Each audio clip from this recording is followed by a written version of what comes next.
Hello, everybody. I'm MoreGravity. Let's play chess. Our chess game today is going to be a study. We're going to more precisely study chess rather than necessarily play all that much. You can see this game I finished about 20 minutes ago, and both players played with extremely high accuracy. I'm very proud of this game. This is the game finished with practice, finished in practice against the super strong computer on maximum. This is the game as it were, where I had 96% accuracy. 96% accuracy. My opponent's 78%, and my opponent resigned because already down 12 points of material.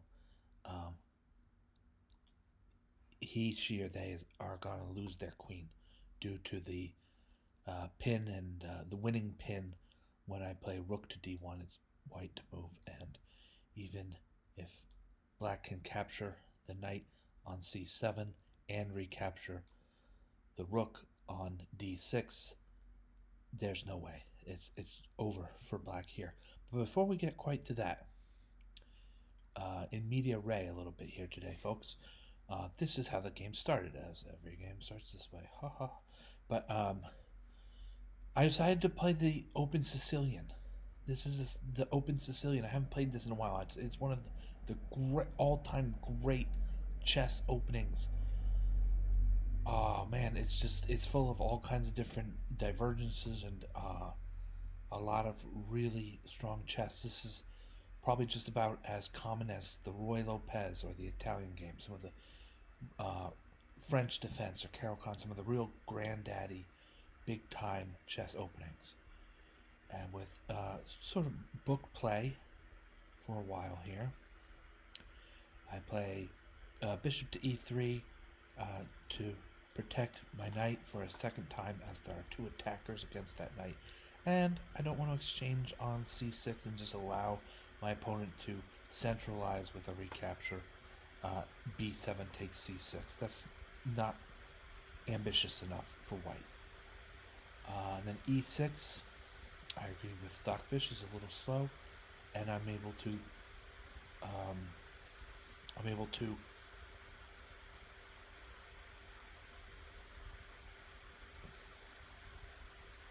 develop with knight to c3.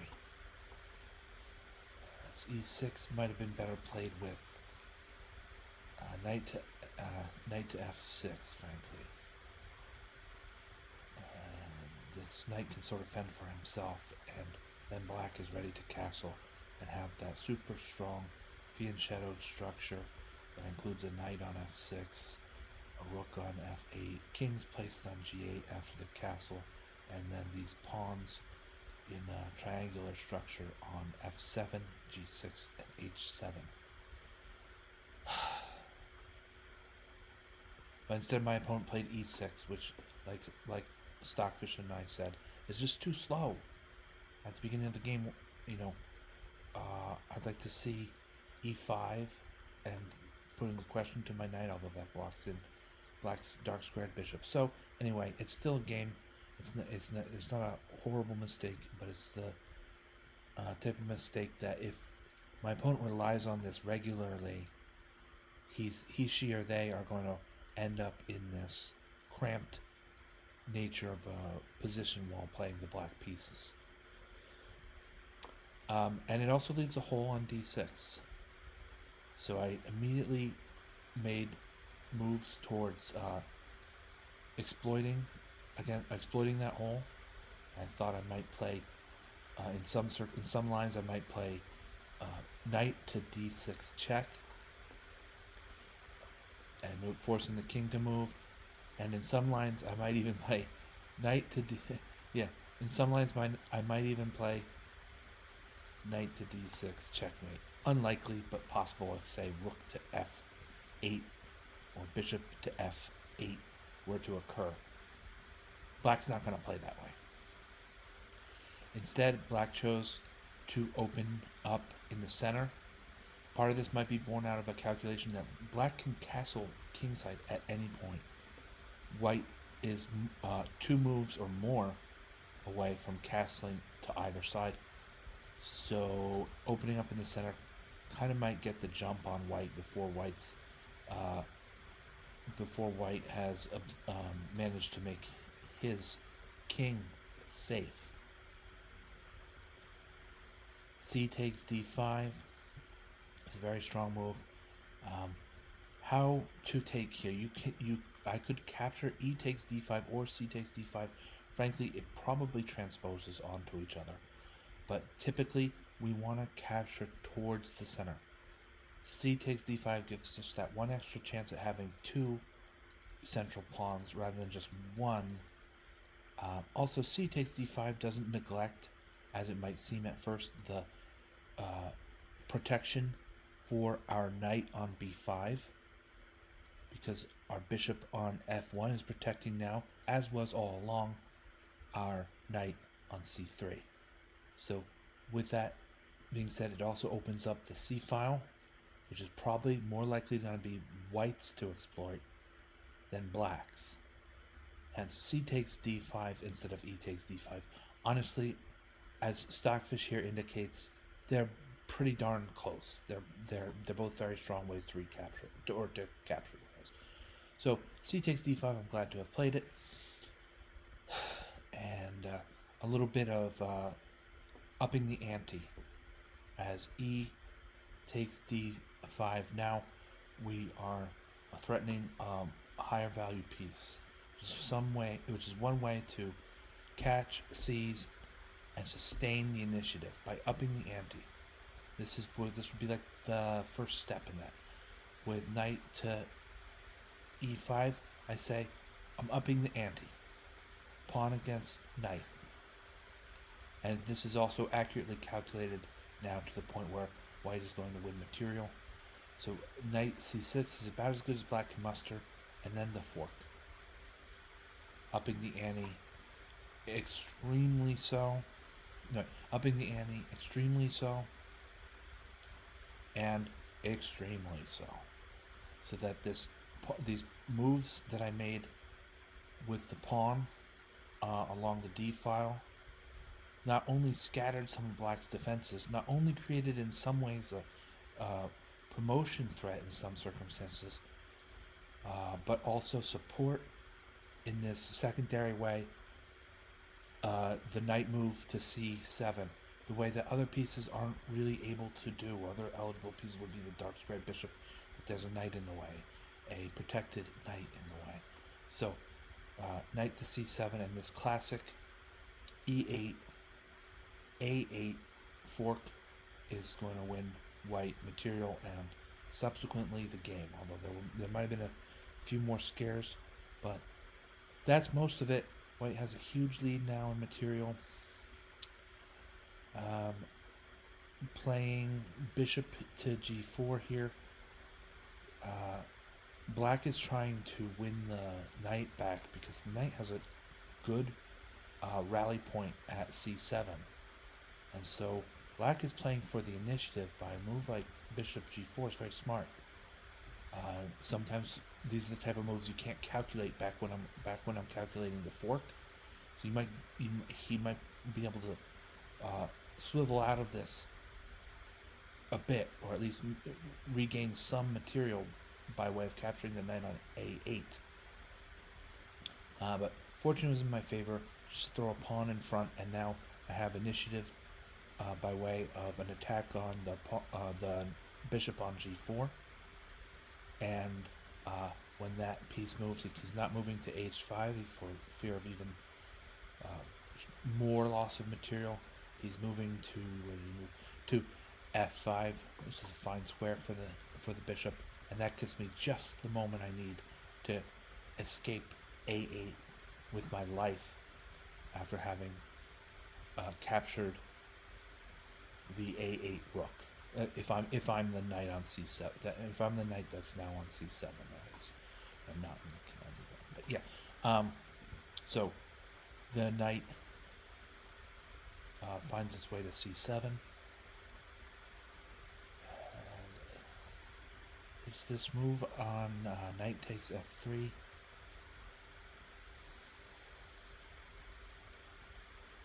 I don't know. Honestly, I'm critical of that move. Black's desperate and trying desperate things to get out of a desperate situation. You wouldn't normally capture a pawn for a knight. I think, yeah, okay, no, this is a little bit better. So at knight takes f3, chances are I'm capturing back with the pawn. And my opponent played that knight takes knight takes f3, so I recapture on f3 with my g pawn. And I was aware when deciding to capture with the g pawn rather than the queen, where I might lose the pawn on d6 and some initiative against my c7 knight. The point of all this, from my perspective, is bishop f2. And the queen's now attacked. White regains the initiative. White still has the pawn on d6. White still has his knight in a safe enough way, and I've gathered a knight for a pawn. So I'm just swimming in material. Yeah, my 1-1 flat.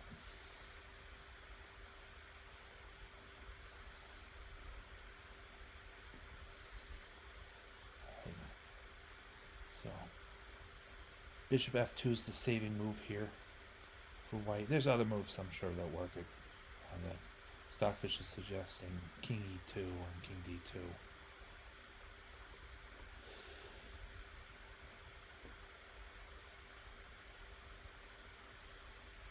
There's still strong moves for white, but white is no, they're not strong moves. They would be semi-forced moves, yeah.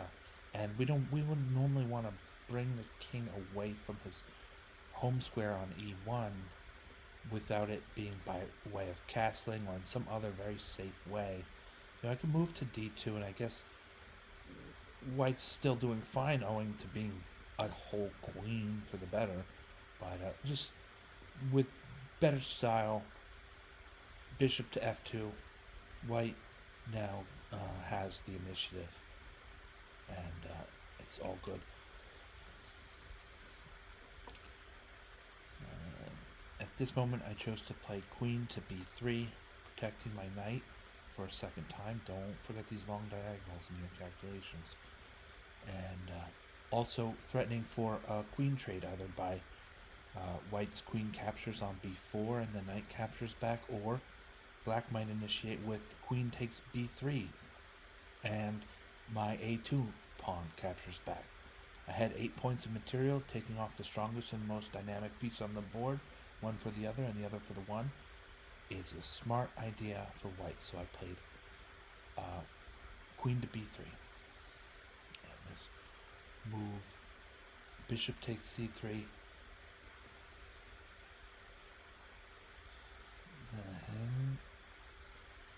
I'm not sure. From black's point of view, he's pretty hopeless, but bishop takes c3 isn't great either, because now it's almost a forced queen trade. The queen trade occurs on c3 here, or else the rook on h8 will be lost with check. And white is even threatening checkmate here.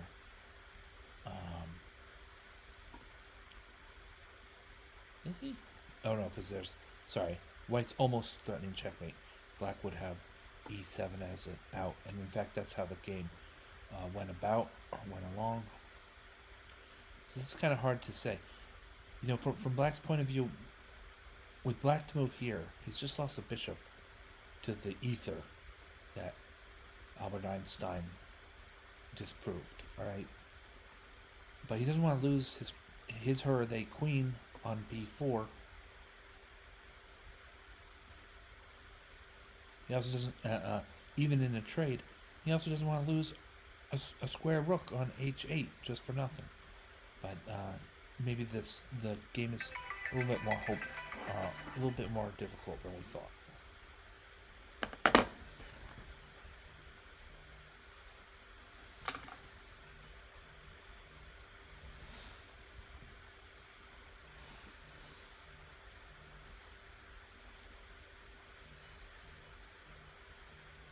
So I'm just gonna let the rest of this play out.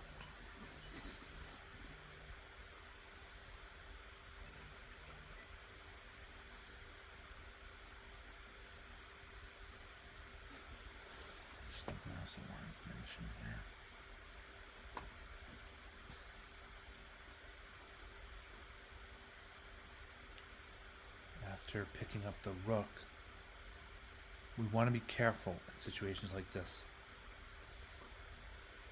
The contemplated move, I was contemplating queen to e8 check, where she's supported by the knight on c7.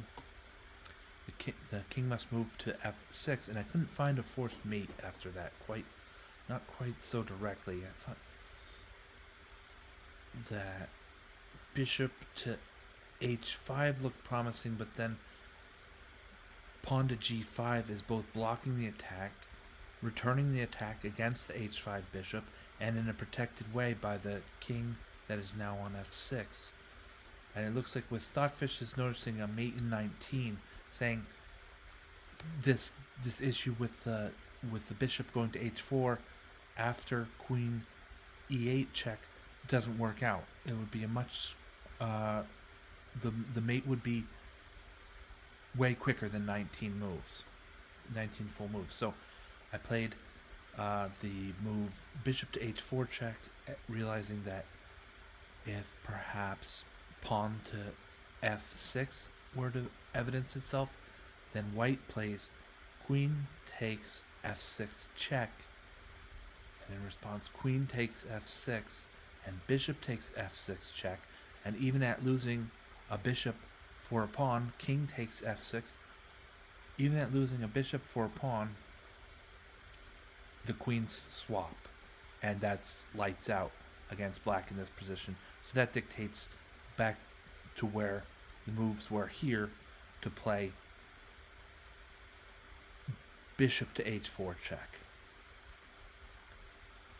So bishop to h4 is quite justified,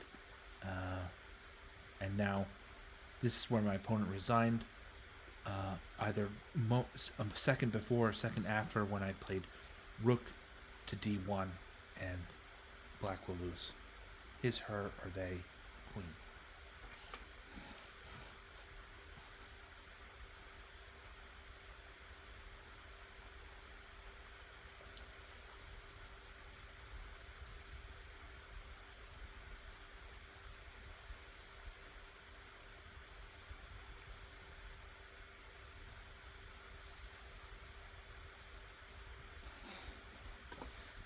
Alright, so all in all, a strong game plus post-mortem practice.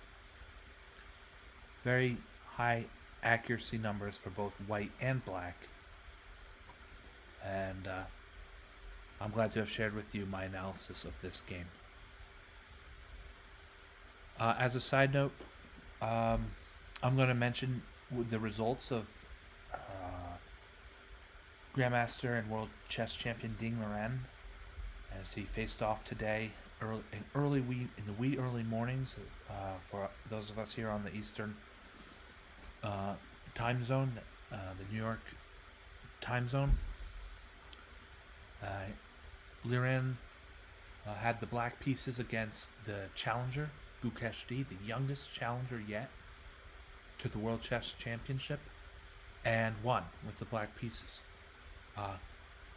There's some great coverage of this event, so I just want to make aware to my viewers that this was going on. One of the great ways to find it is to search, search for World Chess Championship 2024, and you'll find this in a GIF. I think important is to include 2024.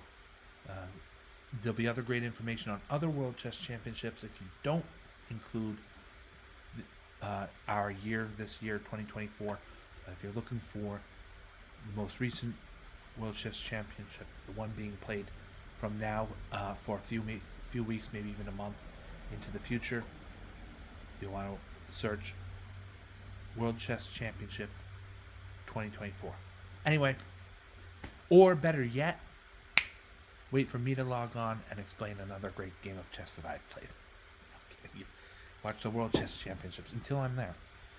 Alright, so thank you all for watching. I'm more... Wait, what did I say? Watch the World Chess Champions until I'm there? No, watch the World Chess Champions and me. And if I happen to be challenging for the World Chess Championship, then definitely watch. Alright, I think we rather hash that one out. So I'm MoreGravity. Thank you all for watching. Have a great evening. Have a great night.